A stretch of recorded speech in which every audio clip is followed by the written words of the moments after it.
Kung saan nga may masarap ay dapat pinupuntahan. Kaya nga nandito kami ngayon para tikman ang legendary at binabalik-balikan na top silugan dito sa Pasay since 1992. 31 years na nga silang tinatangkilik ng kanilang mga suki dahil sino ba naman ang hindi mapapabalik sa kanilang napakasarap na combination ng classic top silog at black gulaman. Tapos sasamahan mo pa ng kanilang classic na mga chick silog, pork silog at tosilog. Mapapatrowback ka talaga sa lasa ng kanilang mga classic na silog. At may kasabihan pa nga sila dito na hindi ka legit na taga dito kung hindi ka pa nakakakain sa tapsihan na to. At dahil nga dyan ay nagsama tayo ng dalawang lihitimong taga rito. At ano kaya ang masasabi nila? Siyempre, legendary na to, ang tosilog na to hindi nagbabago. Kahit lahat ng produkto nila rito.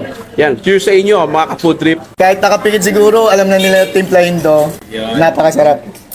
At ito nga pala ang Tito's Top Silugan na located dito sa Malibay, Pasay. At isa nga to sa favorite na food tripan ng mga taga Malibay. So wag na nga natin patagalin pa mga ka-food trip, tikiman time na.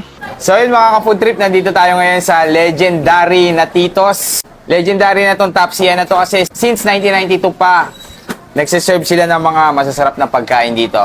Yun, kasama ko nga pala yung family ko. Nandito yung asawa ko, si Papa. Joke lang. Ang sweet! Yung kasama natin dito yung mga batang Malibay. Yan, kasama natin si Papa Don, si Julius, at ang pangalan na ako? Si Prince. Prince, yan. At si Prince, ang anak ni Papa Don. So yun, located nga pala tong legendary na Tito's dito sa katabi lang ng Plaza ng Malibay. Tapos open sila dito ng 12:30 hanggang 10:30 ng gabi. Yun, napaka-solid. So ito din yung mga bestseller dito, yung dalawang to. Yung kanilang Tapsi, ayan. Top silog at pork silog. Tapos sasamahan mo pa nung kanilang gulaman, ayan, no? O syempre hindi natin mauubos to. Nandito sila Papa Don at si Julius. Tara, food trip tayo. Tikman natin yung kanilang Tapsi. Iba yung Tapsi nila dito, no? Parang maninipis yung hiwa, no? So tara, tikman natin guys. Tapsilog.